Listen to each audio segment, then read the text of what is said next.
Assalamualaikum warahmatullahi wabarakatuh. Waalaikumsalam warahmatullahi wabarakatuh. Jamaah, oh jamaah. Alhamdulillah. Alhamdulillahirrabbilalamin. Allahumma sholli ala Sayyidina Muhammad wa ala ali Sayyidina Muhammad. Alhamdulillah jamaah, kita ketemu lagi di Islam itu indah. Masya Allah. Alhamdulillah juga pagi hari ini saya sudah bersama guru-guru kita yang Masya Allah sangat kita cintai. Dan kita akan belajar banyak pada pagi hari ini jamaah ya.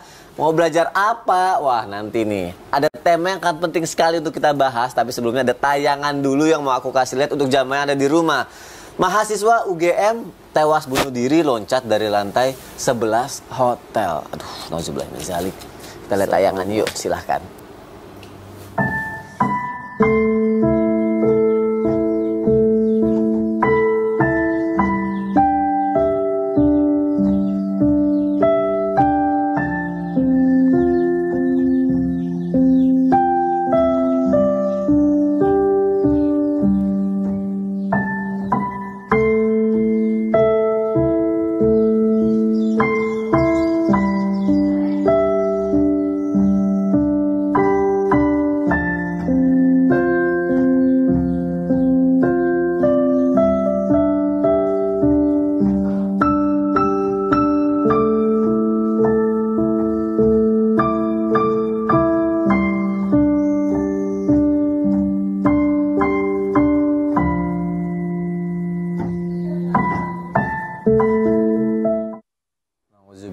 Zalik, ya Allah loncat dari lantai 11 Ustadz Maulana, Habib Usman, Ustadz Syam, ya Allah. Kita memang tidak tahu ajal itu kapan datangnya ya jamaah ada di rumah, tapi ya mungkin sebaiknya kita tidak mendekati ajal lah, apalagi kalau akhirnya kita kayak itu ngelawan takdir gak sih kalau kayak gitu-gitu ngelawan takdir ya? Dia melawan takdir. Bisa juga ya, aduh nggak tahu juga deh. Putus asa dari rahmat Allah. Aduh. Apapun masalah pasti ada jalan keluarnya. Iya. Karena ketika kita membunuh diri, memutus rahmat Allah padanya. Apalagi kayak ngerasa mungkin depresi nih seolah-olah kayak nggak ada jalan keluar gitu. Harus bagaimana gitu kan? Tenang aja jamaah. Pagi hari ini kita akan bahas tema kita adalah obat stres dan depresi. Gimana caranya biar nggak stres dan depresi? Kita akan bahas satu persatu. Untuk yang pertama kita cari tahu dulu faktor-faktor penyebab depresi itu apa. Kita tanya yuk sama Habib Usman. Apa Habib faktor-faktornya Bib? Di akhir Mas Soni. Penjelasannya Bib. Ustadz Maulana, Ustadz Syam. Bismillahirrahmanirrahim. Assalamualaikum warahmatullahi wabarakatuh. Waalaikumsalam warahmatullahi wabarakatuh. Alhamdulillah. Alhamdulillahi Rabbil Alamin. Wabihi nasta'in ala umuri dunia waddin. Wassalatu wassalamu ala Sayyidina Muhammadin wa ala alihi wa sahbihi ajmain, amma ba'du. Segala puji bagi Allah subhanahu wa ta'ala yang telah memberikan kita nikmat iman, nikmat sehat walafiat. Yang alhamdulillah penonton di rumah sudah duduk manis semuanya menyaksikan Islam itu indah. Yang insya Allah mendapatkan ilmu yang bermanfaat dari guru-guru kita, bisa diamalkan untuk dirinya, suaminya, istrinya, anak-anaknya. Insya Allah penuh dengan keberkahan dan keridhaan Allah subhanahu wa ta'ala. Amin. Amin ya Allah ya Rabbal Alamin. Bismillahirrahmanirrahim. Islam tidak mengenal yang namanya depresi, yang namanya stres, yang namanya dia sangat-sangat tertekan dan berada di bawah. Ujian yang dirasakan oleh para nabi, para anbiya sangat-sangat luar biasa dahsyat. Oleh karena itu mereka yang beriman dan bertakwa kepada Allah tidak akan stres itu. Mereka tenang menghadapinya. Kenapa? Ma asaba min musibatin illa bi'idznillah. Sebuah musibah itu dari Allah Subhanahu wa taala datangnya. Dan juga mereka yakin bahwasanya wa ma asabakum min musibatin fabima kasabat aydikum. Karena apa? Karena ulah tangan mereka. Karena perbuatan mereka. Bisa jadi faktor-faktornya itu karena apa? Karena mungkin mereka itu mohon maaf pengguna narkoba, ya kan? Atau mereka adalah pengguna yang dimana obat-obatan terlarang. Atau mereka juga melakukan perbuatan yang tidak baik, mereka membuli, mereka dibully lagi, atau mereka di pekerjaannya stres dan lain sebagainya, duitnya kurang, ekonominya lemah. Kenapa? Karena mungkin boleh jadi ulah mereka. Sebetulnya wa ma min dabatin fil ardi illallah rizquha wa ya'lamu mustaqarraha mustaqdaha kullun fi kitabim mubin.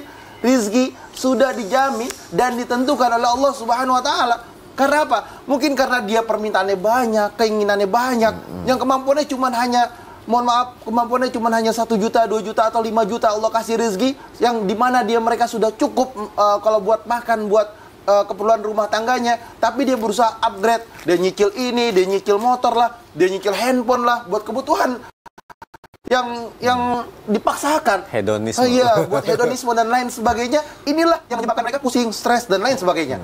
Oleh karena itu, sekali lagi, mereka yang beriman dan bertakwa kepada Allah Subhanahu wa taala akan menghadapi kehidupannya dengan tenang.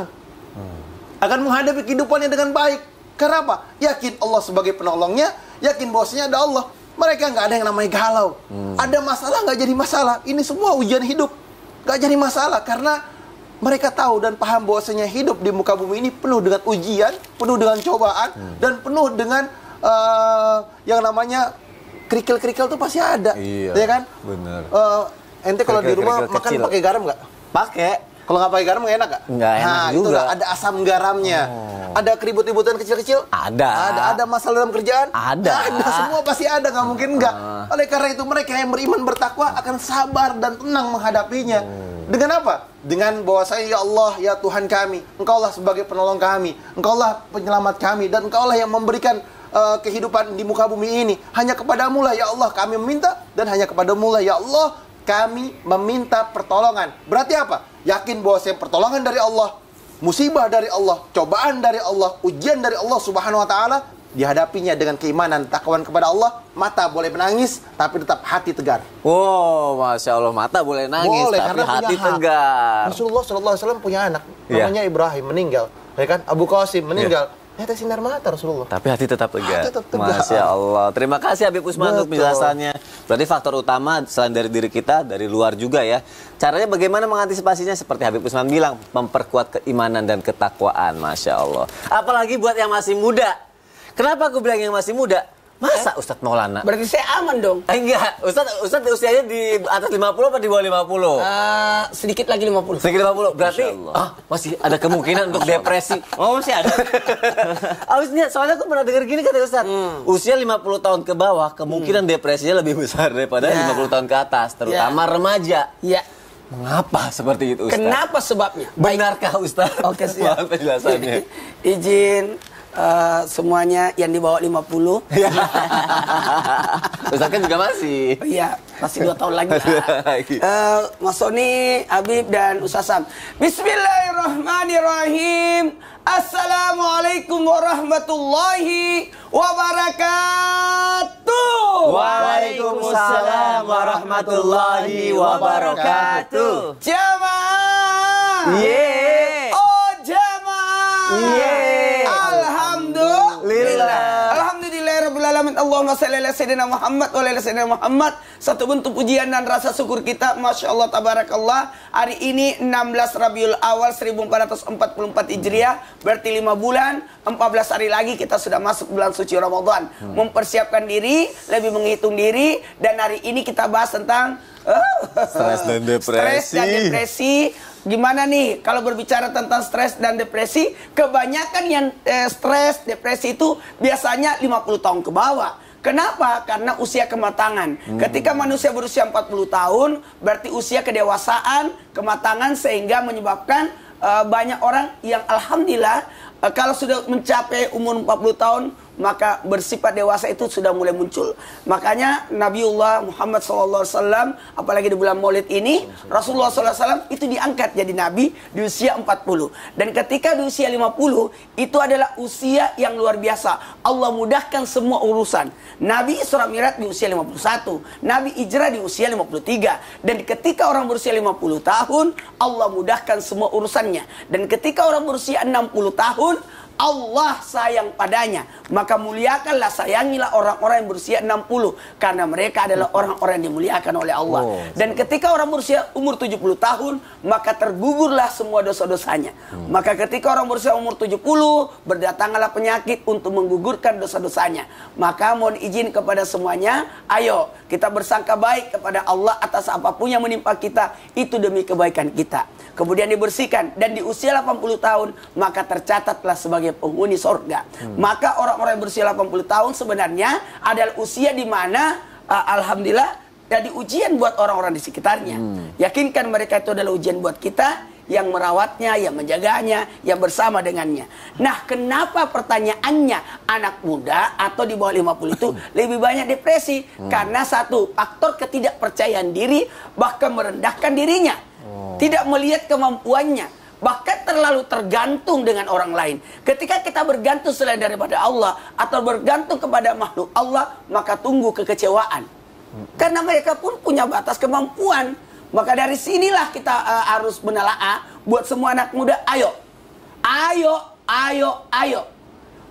Potensi diri dinaikkan, percaya diri alhamdulillah.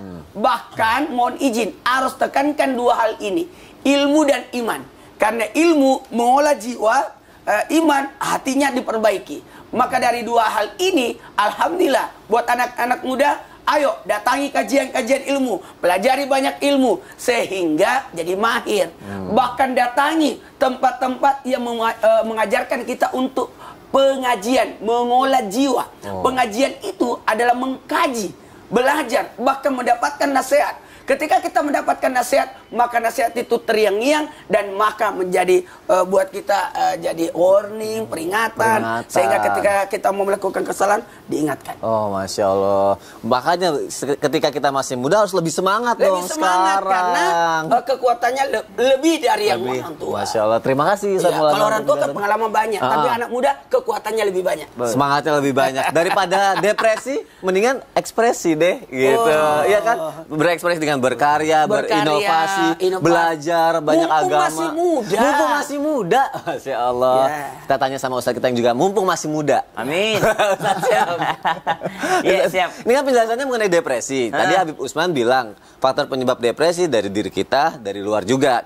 Nah, kalau itu kan faktor dari penyebabnya, obatnya katanya bisa dari diri kita juga, gitu Masya kan. Allah. Tapi kalau misalnya untuk jamaah nih mungkin yang sedang mengalami depresi terhadap dirinya sendiri, dia sudah menyerah dengan keadaan, udah kayak nggak bisa berbuat apa-apa lagi. Apakah itu menyebabkan depresinya semakin bertambah? Dan juga mungkin apa nih yang harus dilakukan oleh faktor dari luar untuk membantu orang yang sedang mengalami depresi itu? Jika kita melihat orang yang seperti itu, apa yang harus kita lakukan? Mohon penjelasannya Ustaz Syam. Bismillahirrahmanirrahim. Tabik guru kami Utsman, Ustaz Maulana, Mas Soni serta guru-guru kami yang dimuliakan Allah Subhanahu wa taala.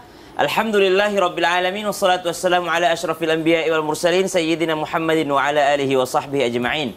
Asbahna wa asbahal mulku lillahi rabbil alamin subhanak la ilma lana illa ma 'allamtana innaka antal alimul hakim. Rabbi shrah li sadri wa yassir li amri wahlul 'uqdatam min lisani yafqahu qawli waj'al li wazira min ahli.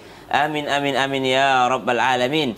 Jamaah Islam itu indah yang dimuliakan Allah Subhanahu wa taala. Dalam Islam, makanya tadi di awal guru kita Habib Utsman mengatakan tidak ada depresi dalam Islam ataupun stres bagi orang-orang yang mendekatkan dirinya kepada Allah Subhanahu wa taala. Maka dari itu perlu digarisbawahi bahwa jikalaupun terjadi ada orang yang merasakan berat hidupnya, ada orang yang merasakan hampir menyerah, karena ada survei yang mengatakan orang Indonesia itu setengahnya, ya 50% dari masyarakat Indonesia itu pernah berpikir untuk bunuh diri. Waduh, subhanallah. banyak banget. Jadi banyak banget. Jadi 1 dari 2 orang Indonesia itu pernah berpikir, pernah kepikiran untuk mengakhiri hidupnya. Baik itu dengan menyerah atau bunuh diri dan segala macam, saking beratnya mungkin tingkat apa namanya ya, tingkat stres yang ada di negara kita ini. Itu dibanding negara lain lebih besar lagi negara lain sebenarnya. Karena di Indonesia ini masih banyak hiburan-hiburan lah, masih banyaklah orang-orang yang masih bersilaturahmi lah. Maka subhanallah, apa yang bisa dilakukan orang yang berada di sekitar orang yang sedang merasakan depresi ini? Maka yang pertama tentu saja mengingatkan akan haramnya orang berputus asa. Karena di dalam Al-Quran disebutkan, ba'dan aqul a'udzubillahi minasyaitonir rajim, la taqnatu min rauhillah, la taqnatu min rahmatillah. Dua bentuk ayat ini intinya dilarang kita untuk berputus asa dari rahmat Allah Subhanahu wa taala. Ada orang yang merasa hidupnya kurang beruntung, misalnya, kenapa kok saya yang diuji sama Allah dengan sakit ini? Kenapa kok saya yang diuji sama Allah lahir dalam keadaan yatim? Kenapa kok saya yang diuji sama Allah lahir dari keluarga yang miskin? Banyak teman-teman saya ternyata hidupnya lancar-lancar aja, saya kok begini amat hidupnya. Maka kata Allah, la taqnatu min rahmatillah. jangan pernah engkau berputus asa dari rahmat Allah Subhanahu wa taala, karena kita tidak pernah tahu kapan nih Allah membolak-balikkan hidup kita. Allah dengan mudahnya bisa membolakkan orang yang awalnya jaya menjadi orang yang terhina, atau begitu pula sebaliknya. Maka yang pertama, jangan pernah putus asa dari rahmat Allah. Itu yang perlu kita ingatkan kepada orang-orang yang berada di sekitar kita. Yang kedua, orang yang berada dalam fase terendahnya biasanya tidak membutuhkan ceramah kita, subhanallah, tapi justru membutuhkan rangkulan kita. Kenapa Nabi Shallallahu Alaihi Wasallam banyak ayatnya, ya Muhammad kul, wahai Muhammad katakanlah, Muhammad katakanlah, Muhammad katakanlah. Kenapa bukan Allah langsung yang mengatakan? Contoh misalnya Allah katakan, ya ibadiyalladzina asrafu ala anfusihim la taqnatu min rahmatillah, wahai hambaku jangan putus asa. Kenapa Allah bilang, wahai Muhammad sampaikan kepada umatmu? Kenapa? Karena kalau Allah dengan kita itu ada jarak. Tapi kalau Nabi dengan kita itu, Nabi bisa saja merangkul saudaranya yang sedang depresi, lalu mengatakan jangan pernah putus asa dari rahmat Allah Subhanahu wa taala. Jadi bukan hanya motivasi yang mereka butuhkan, tapi rangkulan tangan kita ataupun kita bimbing dia, gandeng dia menuju yakni rahmat Allah Subhanahu wa taala. Wallahu taala a'lam. Masyaallah, terima kasih Ustaz. Sama-sama Mas Sony. Kalau ada di sini yang lagi depresi, bisa kita rangkul. Masya Allah. Masya Allah. Wah, jangan pernah berputus asa dari rahmat Allah Subhanahu wa taala. Ini bentuk rangkulan kita kepada jamaah. Ini Karena kita dekat sama jamaah yang di rumah. Masya Allah, saking dekatnya jamaah yang di rumah. Kita kan selalu sapa. Iya, saking dekatnya jamaah yang ada di rumah, ada yang bertanya seperti ini. Apa itu? Nih, dari Instagram @cintakamu00. Wah, Ustadz, kalau kita depresi kan disuruh dekatin Allah. Kalau aku disuruh deketin Ustadz, boleh kan? Boleh. Ustadz Maulana. Boleh. Setuju ya? Setuju ya? Setuju. Aman. Kalau mau dekat, nonton terus Islam Tindak. Jawabannya Iya kan, itu. itu kan deket. Oh iya deh, kalau gitu ya udah jamaah nonton terus Islam itu indah seperti kata Ustadz Maulana ya, tetap di Islam itu indah. Jamaah, oh jamaah. Alhamdulillah. Ada fotonya nggak sih? Ada fotonya nggak? Ada fotonya nggak sih? Nggak ada.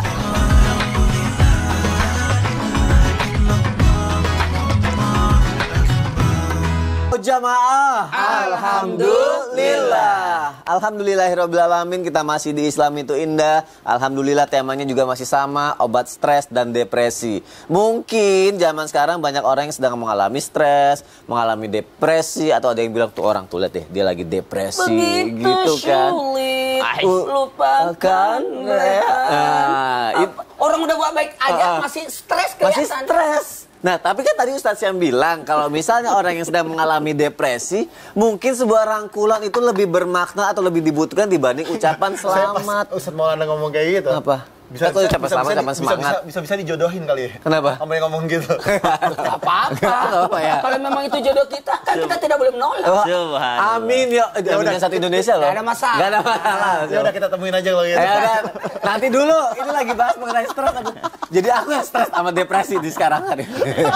Ustadz Maulana, kalau misalnya ada yang ngalamin itu, aku penasaran deh. Apa itu? Ada nggak sih kalimat nih ya yang sebenarnya tuh kita nggak boleh ucapin gitu sama orang yang sedang mengalami, biar orang itu lebih bisa move on, biar bisa lebih semangat untuk sembuh gitu. Begitu sulit. Baik, izin Habib dan Ustaz. Bismillahirrahmanirrahim. Allahumma shalli ala sayyidina Muhammad wa ala ali sayyidina Muhammad. Terima kasih banyak. Satu hal buat kita berterima kasih karena dalam hal ini kita masih diberikan kehidupan. Alhamdulillahillazi ahyana ba'da ma amatana wa ilaihi nusyur. Kita harus bersyukur. Alhamdulillah diizinkan jadi manusia. Kebayang nggak ada diciptakan jadi binatang. Kita ini diciptakan jadi manusia. Alhamdulillah diberikan kelengkapan. Jadi cobalah semuanya memotivasi diri. Kalimat-kalimat yang membuat orang putus asa jangan. Kalimat-kalimat sesuatu yang tidak menyenangkan hilangkan. Makanya ketika kita mendatangi orang yang berduka, takziahi. Artinya hiburlah dia. Ketika ada orang sakit, sentuhlah dia. Sentuhlah dia. Berikanlah semangat. Jangan membuat dia down. Jangan membuat dia, mohon maaf, menyebabkan dirinya tidak melihat nikmat yang Allah berikan padanya. Maka ketika kita menghadapi orang-orang yang stres, depresi, harus menggunakan kata-kata penyemangat. Kata-kata membangun, kata-kata yang membuat dia melupakan. Ketika Rasulullah sallallahu alaihi wasallam, maaf harus saya katakan ini, bahwa Rasulullah sallallahu alaihi wasallam pernah diuji dengan 2 derita di tahun yang sama, meninggalnya istri Nabi Siti Khadijah dan meninggalnya paman Nabi yakni Abu Talib. Maka ini tingkat kesedihan yang luar biasa. Dan Allah menghiburnya dengan mengadakan perjalanan Isra Mi'raj. Maka kalimat yang terbaik kita lakukan kepada orang-orang yang stres dan depresi, ajak dia jalan-jalan. Oh, refreshing. Ajak dia healing. Oh. Makanya waktu istri saya meninggal, anak-anak saya pas 7 harinya, besoknya langsung saya bawa ke Jakarta, saya bawa jalan-jalan. Kenapa? Harus dihibur. Maka dalam hal ini kalimat-kalimat yang menyemangatkan, kalimat-kalimat bertakwa kembali kepada Allah, maka kalimat inilah yang harus kita berikan. Kalau memang kita wala nabulakum bisai minal khauf wal ju', kehilangan, kekurangan, kematian. 2, 3, kehilangan, kekurangan, kematian. Bahkan kalimat ayat sebelumnya, kalimatnya adalah diberikan sedikit itu, bukan banyak, sedikit kekurangan, kehilangan sedikit, dan kematian tidak terlalu. Mohon maaf tanpa menggurui, hanya mengingatkan. Coba hitung berapa yang Allah berikan kepada kita. Jangan hitung apa yang belum Allah berikan kepada kita.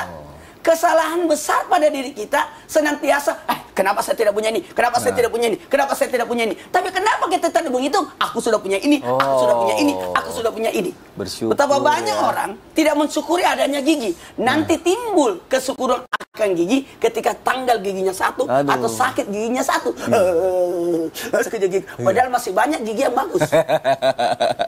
Iya benar. Sakitnya kakiku, tapi padahal masih ada kaki yang atau anggota tubuh yang masih sehat. Maka kalimat yang terbaik adalah memperbanyak membaca tasbih, istighfar dan zikir. Masya Allah. Ala bizikrillah tatma'innul qulub.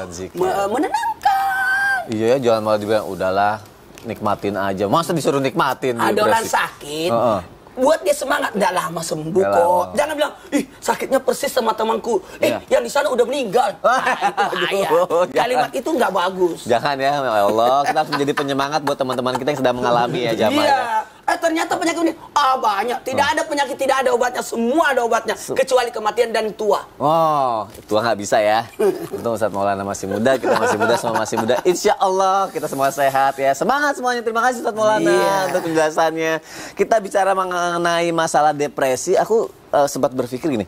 Depresi itu ada hubungannya dengan kejiwaan juga nggak ya, Bib? Ya? Betul, ada hubungan juga. jiwa. Karena kan jiwanya kena. Oh, jiwanya depresi, kena. jiwanya kena, akalnya kena. Nah, kalau misalnya jiwanya kena, akalnya kena, aku yang bikin bingung adalah gini, ibadahnya tuh beda nggak sih? Atau ada tata cara ibadahnya nggak sih? Atau hukumnya tuh gimana sih? Bingung, Ini menarik nih. Mohon penjelasannya ya, Bib ya. Ustadz Maulana, Ustadz Syam. Bismillahirrahmanirrahim. Allahumma salli ala sayyidina Muhammad wa ala ali sayyidina Muhammad. Ketika ditanya, apakah seorang anak kecil itu wajib sholat? Maka dia dikatakan wajib sholat sampai dia balik. Seorang yang tidur, dia dikatakan bahwasanya jawalul akli, akalnya hilang. Dia kesiangan, misalnya dia tidur dari jam 1 atau jam 2, dia tidur selesai sholat zuhur. Dia tidur, tiba-tiba kebangunnya tuh maghrib. Ya kan, maghrib jam 6:30. Ya kan, 6:30. Banget ya. Ya kan? Maka sholat asarnya ketika dia bangun, dia sholat asar. Ya kan? Dia sholat maghrib. Jawalul akli, orang yang akalnya hilang. Ketika dia gila ataupun dia stres sampai akalnya hilang, betul-betul hilang, dia tidak sadarkan diri, dia melakukan apa yang dia ingin lakukan, dia melakukan apa yang mau dia kerjakan dan dia mau perbuat, dia tidak menggunakan akalnya, yang dikatakan, wah ini orang gila nih, ini orang stres nih ya kan, ini orang depresi sampai akalnya tuh hilang, zawalul akli. Maka ketika dia sadar, baru dia sholat. Bahkan orang yang zawalul akli, Allah kasih pahala baginya. Allah kasih angkat derajatnya. Allah ampuni dosa-dosanya. Kenapa? Karena dia terkena penyakit. Inilah yang harus kita pahami. Bahwasanya manusia, siapapun mereka, sekali lagi, yang beriman, yang bertakwa kepada Allah Subhanahu wa Ta'ala, harus menjalani takdirnya Allah Subhanahu wa Ta'ala. Kita mengetahui dalam sifat 20, karangan Al-Habib Utsman bin Abdullah bin Agil bin Yahya, bahwasanya beliau mengarang yang namanya kitab sifat 20, ada Gudrat Iradat. Allah berkehendak sesuai dengan kehendaknya. Ketika Allah berkehendak pasti ada sesuatu yang Allah mau kasih sama kita. Ketika Allah kasih sama kita, syukuri, nikmati, dan kerjakan. Tadi Ustaz Maulana Masya Allah sampaikan, sedikit Allah kasih yang namanya ujian, sedikit yang Allah kasih daripada cobaan tersebut, sehingga manusia itu Allah angkat sedikit kenikmatannya. Maka bersyukurlah atas banyak kenikmatan yang Allah berikan. Ini kunci sebetulnya. Terima kasih ya Allah atas nikmat yang kau berikan. Nggak akan depresi itu orang. Berterima kasih kepada Allah. Berterima kasih ya Allah. Alhamdulillah ya Allah. Ketika hatinya selalu alhamdulillah, bersyukur, ikhlas, ridha atas pembagiannya Allah. Bahwasanya ini adalah kehendak Allah. Ini adalah keridhoannya Allah Subhanahu wa taala.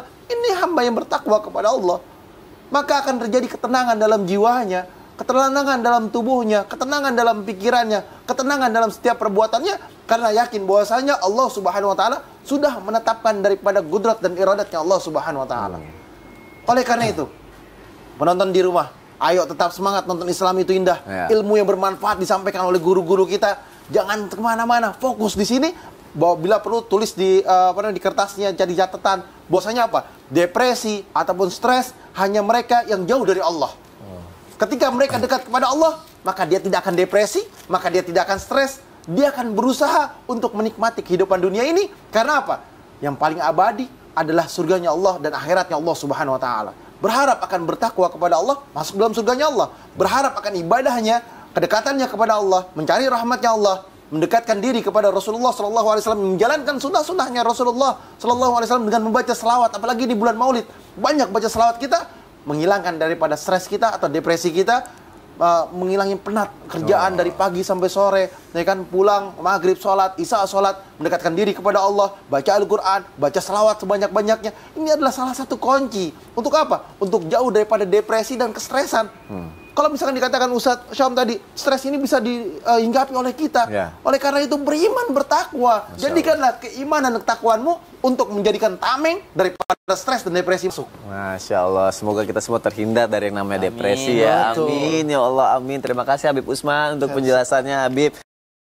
Seperti aku yang sedang semangat untuk ngebacain pertanyaan yang sudah masuk ke media sosial Islam itu indah, pasti jamaah juga semangat untuk jalan hidupnya ya setelah nonton ini ya. Yuk kalau gitu kita masuk ke segmen Tanya Dong Ustadz. Kami semua tanya dong Ustadz. Masya Allah, tabarakallah. Ada pertanyaan nih dari Instagram hamba Allah.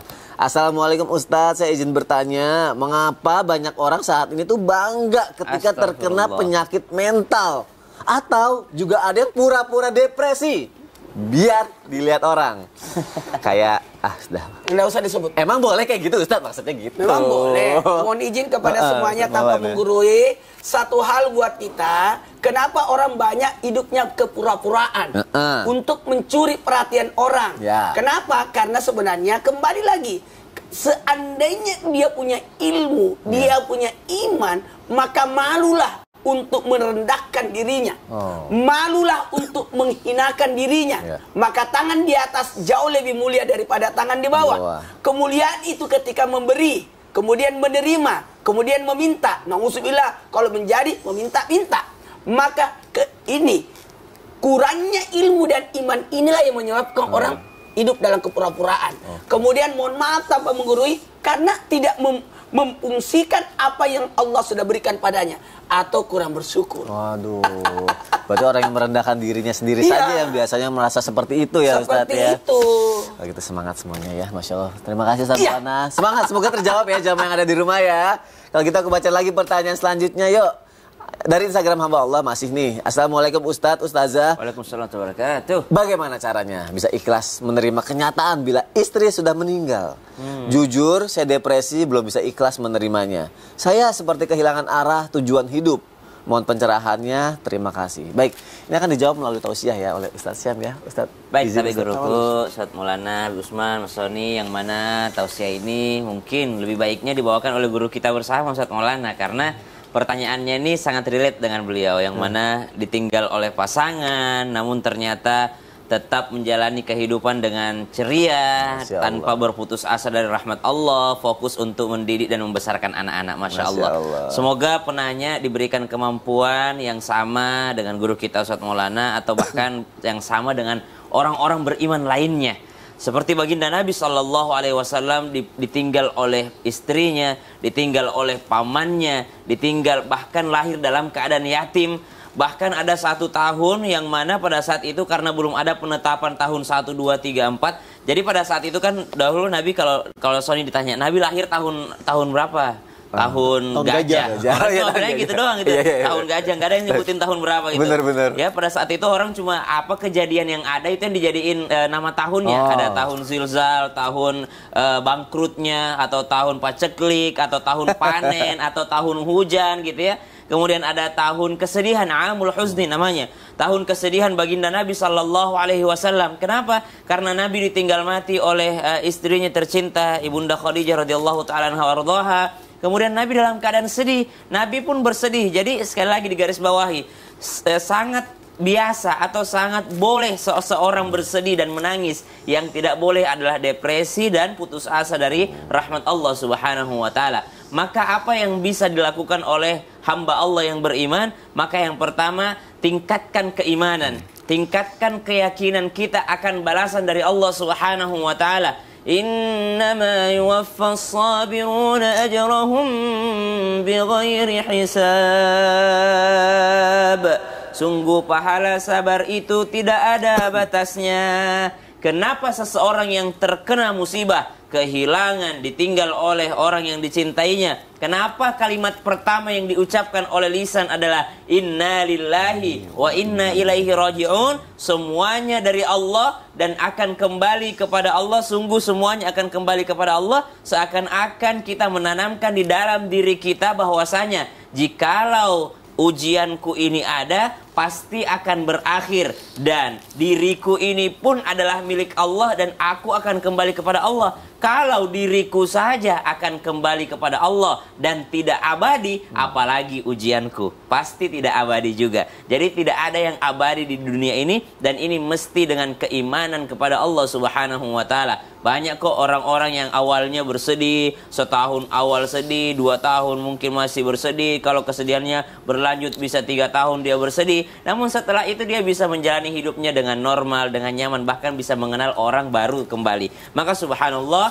keimanan inilah modal atau fondasi yang paling penting. Yang kedua, keyakinan kembali kepada Allah Subhanahu wa ta'ala. Bahwasanya Nabi SAW bersabda, sesungguhnya Allah ketika mencintai hambanya, maka Allah akan mengujinya. Maka ingatlah ketika ada ujian yang datang, berarti Allah sedang mencintai kita. Tidak ada yang kita lebih butuhkan dibanding cintanya Allah Subhanahu wa ta'ala. Ketika sudah mendapatkan cintanya Allah Subhanahu wa ta'ala, justru harus diuji terlebih dahulu. Banyak wali-wali Allah, orang-orang yang dekat hatinya dengan Allah Subhanahu wa ta'ala, hidup dengan penuh ujian, namun ternyata digolongkan, dikategorikan orang yang dekat dengan Allah Subhanahu wa ta'ala. Jadi mesti yakin nih, kalau udah beriman, tambah lagi keimanannya, tambah lagi. Insya Allah akan aman menjalani kehidupan ini. Wallahu ta'ala a'lam. Harusnya kan kayak gitu ya Ustaz Sam. Apa itu?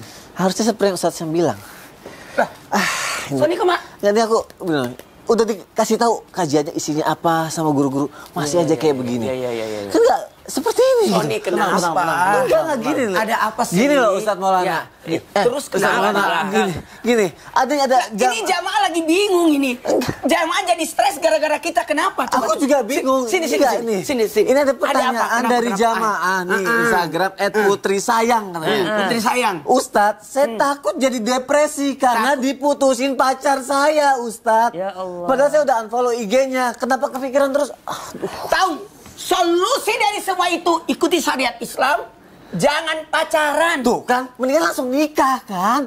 Udah deh, kalau gitu nanti dibahas aja deh. Jangan pacaran, langsung nikah aja. Nanti tetap di Islam itu indah. Aduh, tunggu dulu. Enggak, padahal udah dijelasin. Jangan mana-mana, tetap di Islam itu indah. Jamaah, alhamdulillah.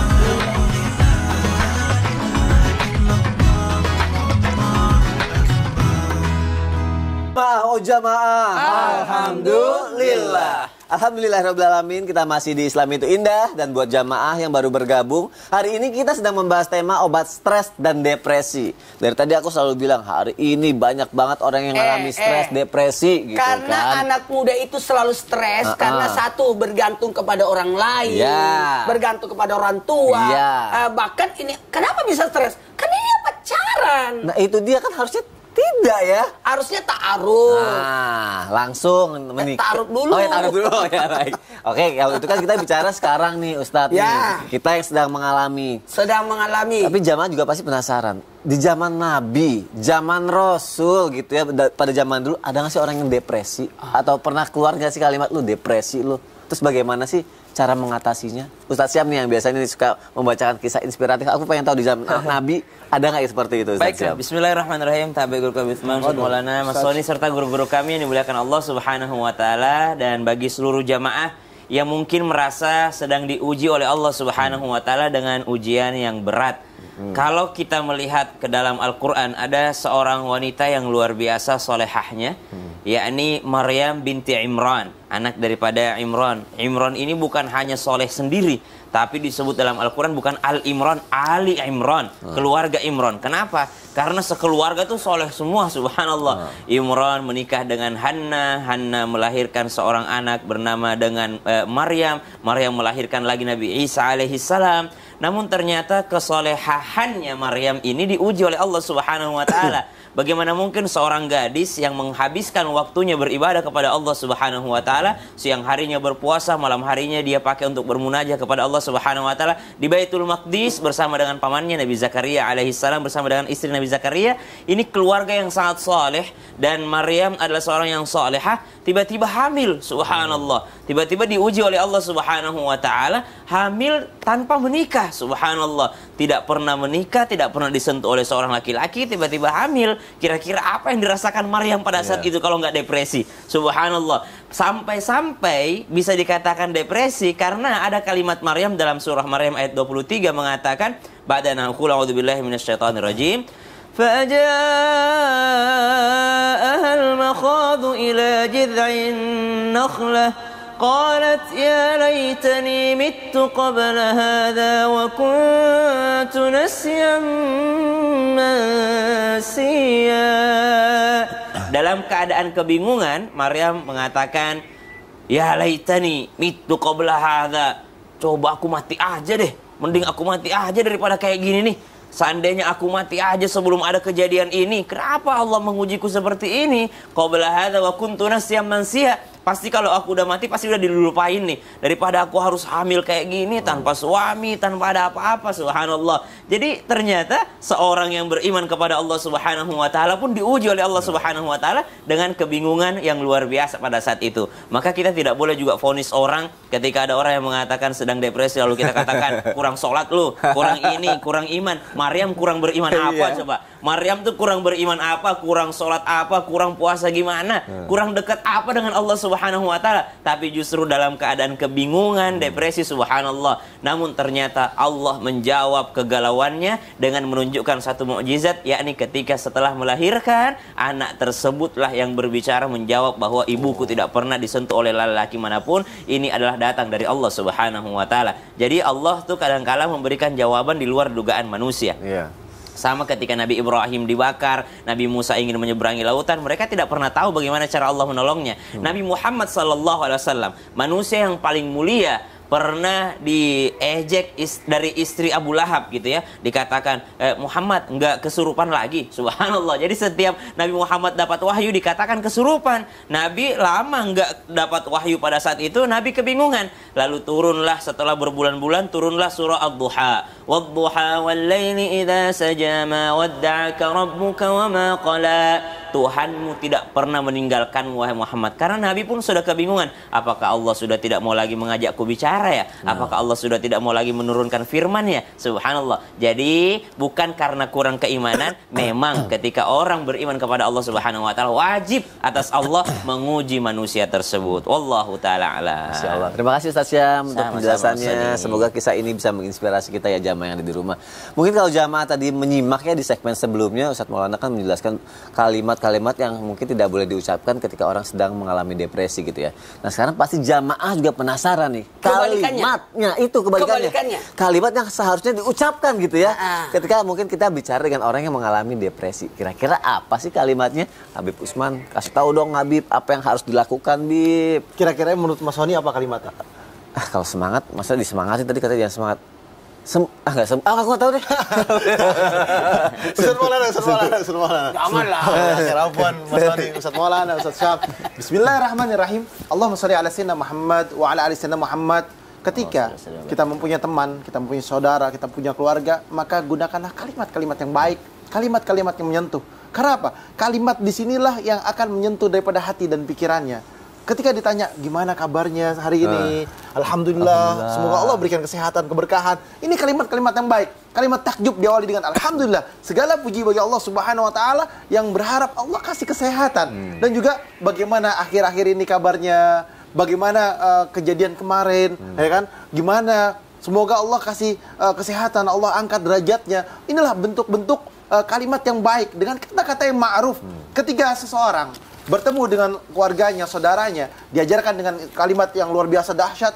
Kami mengajarkan dan keluarga kami mengajarkan dan orang-orang yang soleh mengajarkan dan orang-orang yang alim mengajarkan Assalamualaikum warahmatullahi wabarakatuh. Kalau ketemu kan Assalamualaikum warahmatullahi, memberikan doa kepada siapa? Teman-teman kita, keluarga kita, berharap akan keselamatan, berharap agar Allah kasih rahmat, berharap agar Allah kasih keberkahan. Dengan pertemuannya aja itu sudah mengandung sebuah doa. Assalamualaikum ya kan warahmatullahi wabarakatuh. Assalamualaikum. Di mana Assalamualaikum? Kita kalau lagi umrah, dimanapun tempat, masuk lift, ketemu di sini, Assalamualaikum. Assalamualaikum. Ini adalah bentuk salam. Salah satu penghormatan dan bentuk daripada doa kepada siapa? Kepada teman-teman kita ataupun keluarga kita. Oleh karena itu, mereka yang beriman, bertakwa kepada Allah Subhanahu Wa Taala selalu mensupport dengan kebaikannya. Oleh karena itu kalau dia punya rezeki yang banyak, tadi Ustaz Maulana sampaikan, ajak healing, ya kan, ajak jalan-jalan. Ada rezeki, alhamdulillah Allah kasih rezeki, yuk berangkat umroh yuk, ya kan. Kalau punya rezeki banyak, kalau rezeki nggak banyak, yuk berangkat ke majelis taklim atau berangkat ke tempat orang-orang yang saleh, bertemu dengan orang-orang yang alim, bertemu dengan manusia yang dekat kepada Allah Subhanahu Wa Taala. Dan apabila tempat tersebut ada zikirnya, ya kan, tatmainul qulubuhum ala bizikrillah, ala bizikrillah tatmainul qulub, ya kan. Qala Rasulullah sallallahu alaihi wasallam, afdalu ma qultu anna wa nabiyyuna min qabli la ilaha illallah. Tenang hatinya ketika disebut nama Allah Subhanahu Wa Taala di dalam majlis berzikir, ada ketenangan dalam hati dan jiwanya. Nah, kita mempunyai teman seperti itu, ajak ke majlis ta'lim, ajak mendekatkan diri kepada Allah, ya kan. Dan jangan seolah-olah, lu gak pernah sholat, lu gak pernah ini, makanya begini. Gak boleh kayak gitu. Ajak dengan cara yang lembut, cara yang baik, ya kan. Oh, kebetulan nih mau kesini nih, ikut yuk. Kebetulan mau ke tempat ini, ayo barengan yuk. Nah, mengajak dengan kebaikan. Dan juga doa seorang hambanya Allah Subhanahu Wa Taala. Ketika dia mendoakan hambanya yang gak tahu. Saya misalkan doain Mas Sony, Ustaz Maulana, Ustaz Syam.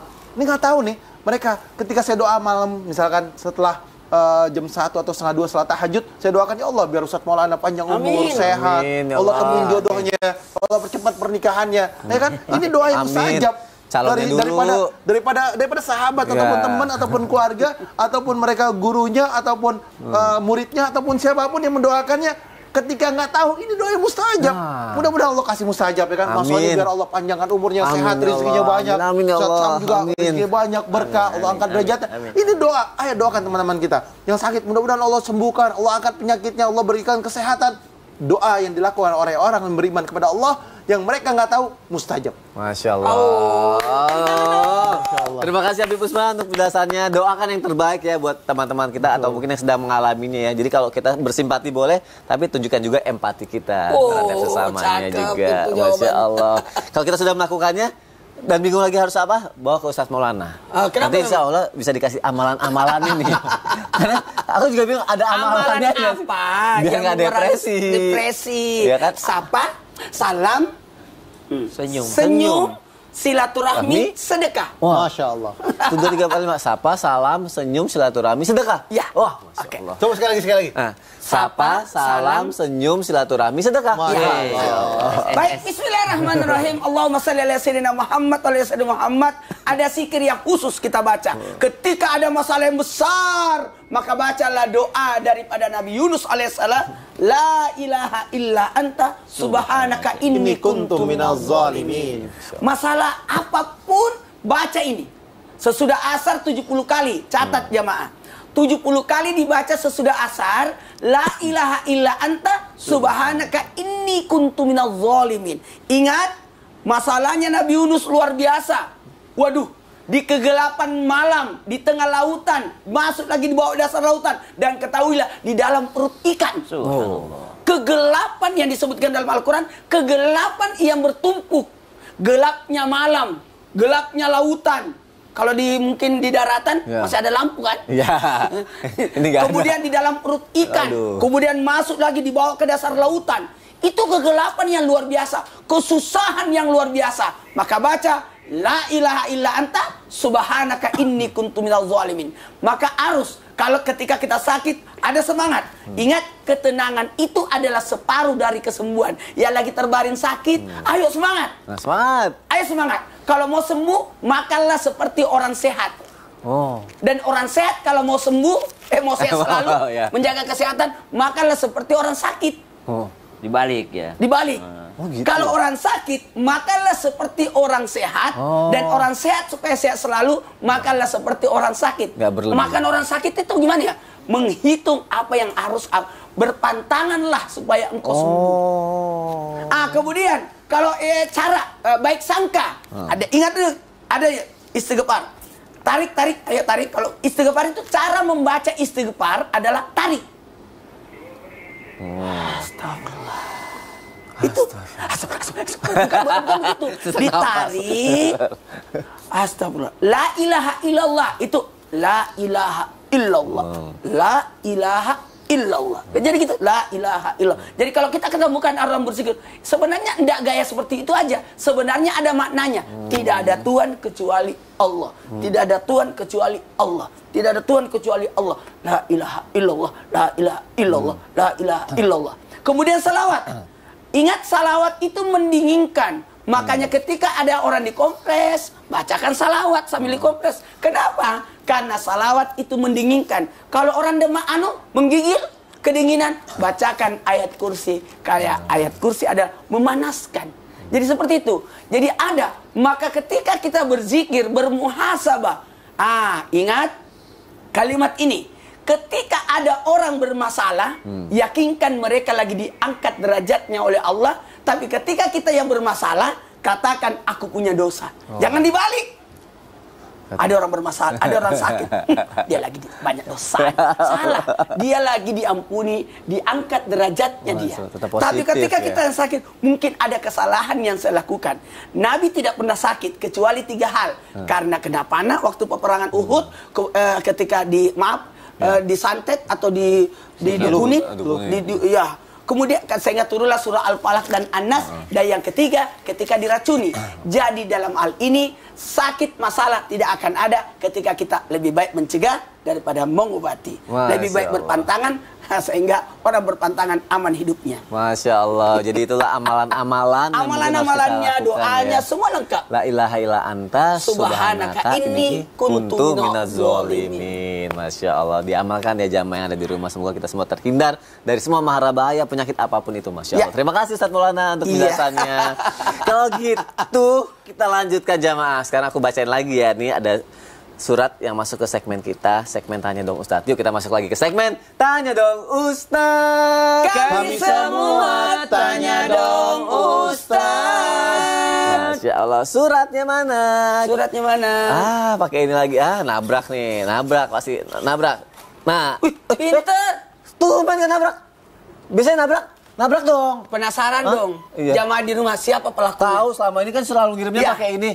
Kalau berani tunjukkan dong dirimu. Tunjukkan dirimu. Aku panggil ya. Maaf Ustadz. Sini.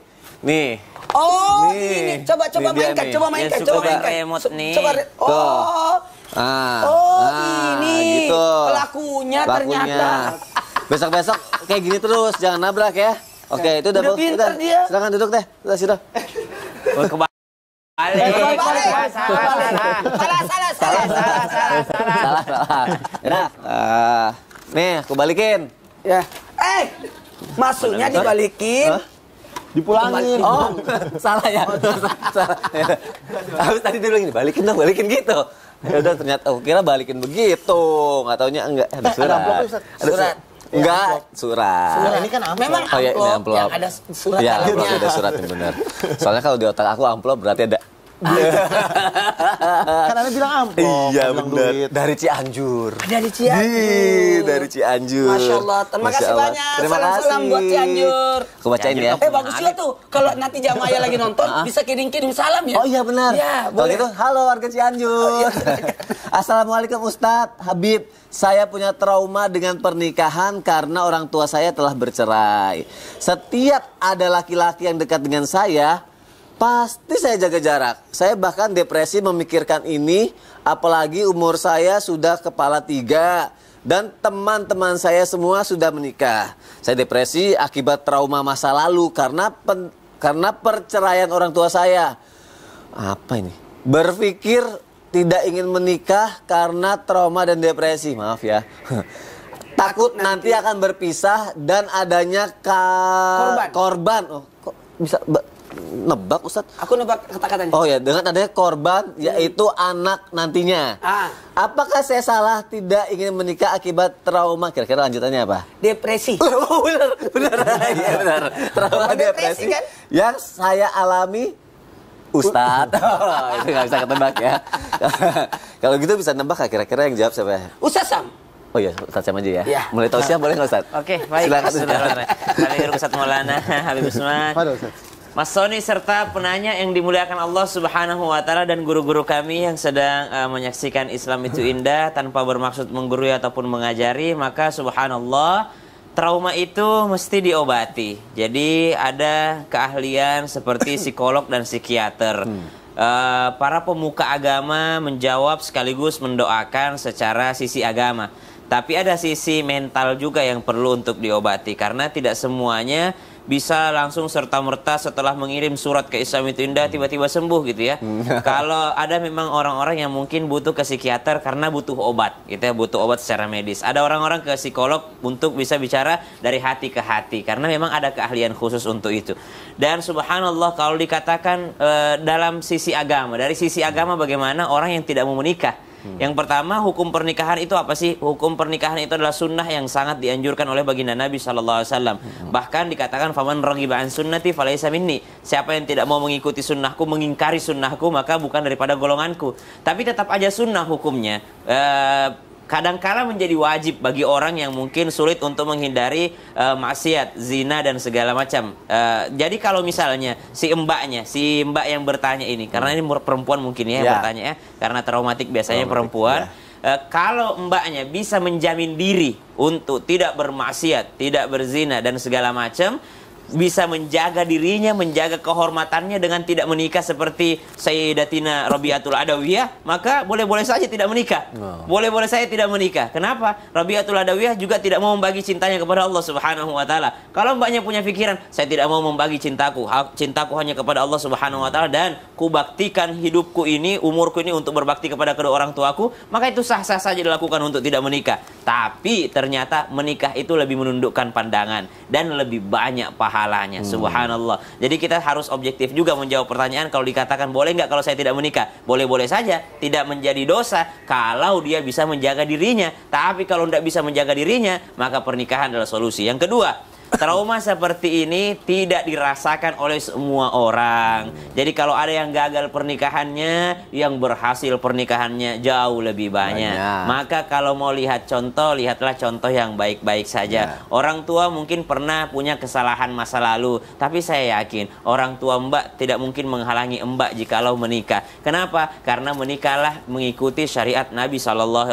Apa kata Nabi? Jikalau ada yang datang kepadamu, engkau ridho terhadapnya dan agamanya, maka terimalah ia. Jadi yang menjadi tolak ukur ketika mbaknya ridho dan melihat agamanya bagus, insya Allah setelah itu berpasrahlah kepada Allah Subhanahu wa taala. Ya Allah, saya sudah memilih karena agamanya, selanjutnya terserah engkau ya Allah, engkau yang maha membolak-balikkan hati. Wallahu taala alam. Terima kasih Ustaz Syam untuk jawabannya dan semoga terjawab ya Mbak yang sudah bertanya ya. Ada pertanyaan lagi kali ini. Banyak kali ini yang bertanya. Nih, Ustadz saya punya pertanyaan nih. Assalamualaikum Ustadz. Saya pernah operasi karena kecelakaan. Waduh. Namun saya nggak bahagia karena hasil operasi malpraktek yang menjadikan wajah saya tambah hancur. Astagfirullah. Sekarang saya depresi Ustadz. Mohon solusinya. Nah itu gimana Ustadz? Nah, begini. Jatuh kaget. Gini. Kalau berbicara tentang seperti ini,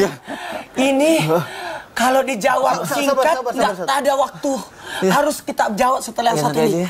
Udah kebalik-balik ya? Jamaah, alhamdulillah. Tapi dulu ntar salah lagi segmennya. Ya enggak, udah kok. Udah.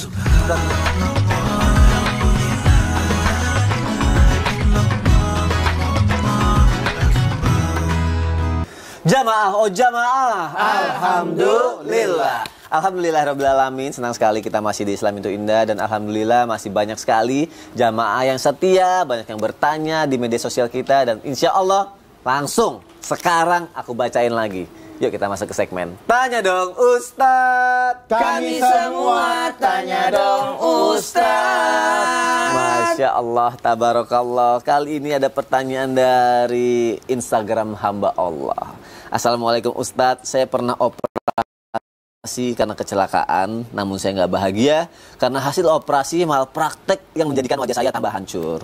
Sekarang saya depresi Ustadz, mohon solusinya Ustadz Maulana. Bismillahirrahmanirrahim. Tanpa menggurui, hanya mengingatkan ketika manusia diuji, tahapan memang akan ada tahapan 4 ini: marah, sabar, ridha, dan syukur. Maka tahapan inilah tetap kita ambil tahapan menenangkan diri dari menahan amarah, kemudian merubah jadi sabar. Kemudian setelah itu ridha, menerima ketentuan Allah, bisa jadi di takdir Allah. Kemudian bersyukur. Kenapa bersyukur? Manfaatkan apa yang ada. Bukankah banyak orang, maaf tanpa menggurui, hanya mengingatkan, ada yang lebih kurang dibanding kita. Ketika orang rajin ke ziarah kubur akan ingat akan kematian. Ketika datang ke sering-sering membesuk orang sakit, maka menambah kesyukuran bahwa aduh ini banyak orang sakit kan. Ya. Nah, dan dari sinilah kita banyak belajar untuk lebih menyibukkan untuk ibadah dan lebih menyibukkan memperbaiki diri. Masya Allah, menyibukkan memperbaiki diri. Memperbaiki. Terima kasih Ustadz Maulana untuk jawabannya. Pertanyaan selanjutnya jamaah ada dari Instagram hamba Allah lagi nih. Assalamualaikum warahmatullahi wabarakatuh Habib. Langsung ke Habib. Boleh. Saya menjadi korban pembulian oleh teman saya karena fisik saya tidak sempurna. Saya pernah bilang ke teman-teman saya akan bunuh diri kalau mereka masih bully saya. Namun mereka malah nggak takut dan masih bully saya karena tidak bunuh diri. Duh. Parah nih. Terus apa yang harus saya lakukan, Bib? Apakah harus bunuh diri beneran? Biar mereka takut. Aduh. Astagfirullahaladzim, istighfar sama Allah, minta ampunan kepada Allah. Kalau punya teman seperti itu, jauhin, jangan deketin, blok, tinggalin. Karena apa? Karena cari teman, di dalam hadis yang baginda Nabi Muhammad SAW, cari teman yang baik, cari teman yang mendekatkan diri kepada Allah dan mengingatkan kepada Allah. Dan sekali lagi, siapapun di antara kita, kalau kita punya teman yang gak baik, yang mengajarkan yang gak benar, maka jauhin dan tinggalin. Dan orang yang berusaha untuk bunuh diri dan bunuh diri, maka dia diazab sama Allah. Misalkan dia loncat dari lantai 20, maka dia setiap azab dari Allah itu keluarnya nanti dibangkitkan. Lantai 20 jatuh lagi, dihidupin lagi, 20 jatuh lagi. Dia minum makan racun, makan lagi. Azab yang tidak henti-hentinya. Dan itu laknat dari Allah Subhanahu Wa Taala. Oleh karena itu, sekali lagi, bertaubat, minta ampunan kepada Allah, berkata-kata yang baik, dan jadikan Allah sebagai penolongnya, dan cari teman yang baik, dan tinggalkan teman yang seperti itu. Masya Allah, terima kasih Habib Usman untuk penjelasannya. Terima kasih jamaah sudah bertanya di Islam itu Indah. Sekarang jamaah kita akan sama-sama mendengarkan muhasabah dan juga doa yang akan dibawakan oleh Ustadz Syam. Silakan Ustadz. Bismillahirrahmanirrahim. Jamaah Islam itu Indah yang dimuliakan Allah Subhanahu Wa Taala. Seseorang yang meninggal dunia biasa juga disebut dengan istilah wafat. Wafat berasal dari kata wafa, artinya sempurna. Apa yang sempurna? Kematian menjadikan sempurnalah kebahagiaan seseorang jikalau dia ditentukan sebagai orang yang bahagia. Kenapa? Karena dia akan masuk surga. Hanya di surgalah kebahagiaan yang sempurna. Dan sempurna pula lah siksaan bagi orang yang ditakdirkan masuk neraka. Karena di sanalah kesengsaraan yang sempurna. Di dunia ini, jikalau ada orang yang berbahagia, pasti kebahagiaannya tidak sempurna. Orang yang telah memiliki segalanya pasti pernah menangis, pasti pernah bersedih. Begitu pula orang yang mungkin hidupnya kelihatan sengsara, pasti ada ketawanya, pasti pernah bahagia. Maka kesempurnaan itu adalah hidup setelah kita mati. Maka jangan pernah berpikir untuk putus asa dan bunuh diri, karena belum tentu setelah kematian bisa lebih indah dibandingkan kehidupan sekarang. Bisa saja ujiannya lebih berat lagi. Maka teruslah berharap atas rahmat Allah Subhanahu Wa Taala. taala. Bismillahirrahmanirrahim. Alhamdulillahi rabbil alamin. Allahumma salli ala sayyidina Muhammadin nabiyil ummi wa ala alihi wa sahbihi wa sallim. Ya Allah, teguhkan hati kami, bantu kami menjadi orang yang ridha atas setiap takdir-Mu ya Allah. Bantu hati kami menjadi hati yang lebih ikhlas dan ridha atas ketetapan-Mu ya Allah. Dan ya Allah ya Rahman ya Rahim, bimbing kami menjadi hamba-Mu yang ikhlas menjalani seluruh apa yang Engkau wajibkan di atas muka bumi ini ya Allah. Wa sallallahu ala sayyidina Muhammad walhamdulillahi rabbil alamin. Masya Allah, terima kasih kepada guru-guru yang tercinta. Insya Allah besok kita ketemu lagi ya jamaah ya. Wassalamualaikum warahmatullahi wabarakatuh. Waalaikumsalam warahmatullahi wabarakatuh. Allah ya Nabi salam.